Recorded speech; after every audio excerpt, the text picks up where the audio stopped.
بھارت کے زیر انتظام کشمیر میں خوشی کے مواقع کم ہی دیکھنے کو ملتے ہیں، لیکن تصادم کی اس فضا میں کچھ لوگ اپنے دکھ اور برہمی کو فٹ بال کے کھیل کے ذریعے ختم تو نہیں لیکن کم ضرور کرنے کی کوشش میں ہیں۔ یہ ایک سپورٹس اکیڈمی کی بدولت ہے جس کے روح رواں کوچ وان مارکوس ٹریووا ہیں، جن کا خاندان سن 2007 میں ارجنٹینا سے شری نگر آ کر آباد ہوا۔ Okay, so we started slowly to fix in our position. گزشتہ 3 برسوں میں ان کی ٹیم سری نگر کی سب سے بہترین فٹ بال ٹیموں میں سے ایک ٹیم کے طور پر ابھر کر سامنے آئی ہے۔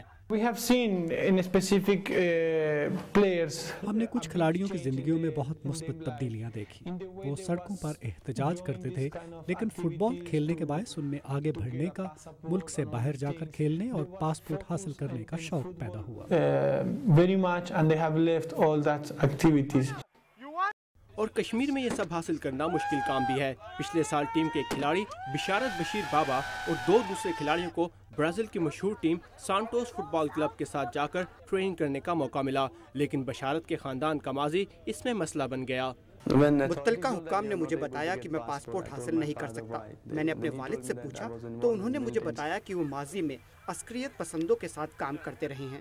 بشارت اس وقت بہت چھوٹے تھے جب ان کے والد عسکریت پسندوں کے ساتھ تھے اور اب 19 سال کی عمر میں انہیں اس مشکل کا سامنا کرنا پڑا۔ آخرکار مقامی انتظامیہ کی مداخلت سے انہیں پاسپورٹ مل گیا۔ میرا پاسپورٹ ہی میرا سب کچھ ہے۔ بشارت کے والد بشیر بابا کا کہنا تھا کہ ان کے بیٹے کی طرح ہزاروں کشمیری نوجوانوں کو پاسپورٹ حاصل کرنے میں مشکلات کا سامنا ہے۔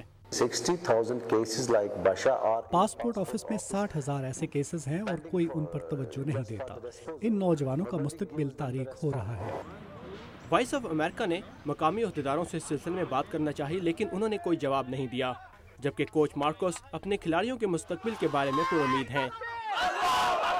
So this is the purpose of the program. یہ ہمارے پروگرام کا مقصد ہے کہ ان نوجوانوں کو امید دلائی جائے زندگی کے خواب پورے ہونے کی۔ بشارت جیسے کھلاڑی اسی امید پر دل لگا کر کھیل رہے ہیں کہ آئندہ پاسپورٹ بننے میں رکاوٹ جیسے مسائل انہیں پیش نہ آئیں اور وہ اپنے خوابوں کی تعبیر حاصل کر سکیں۔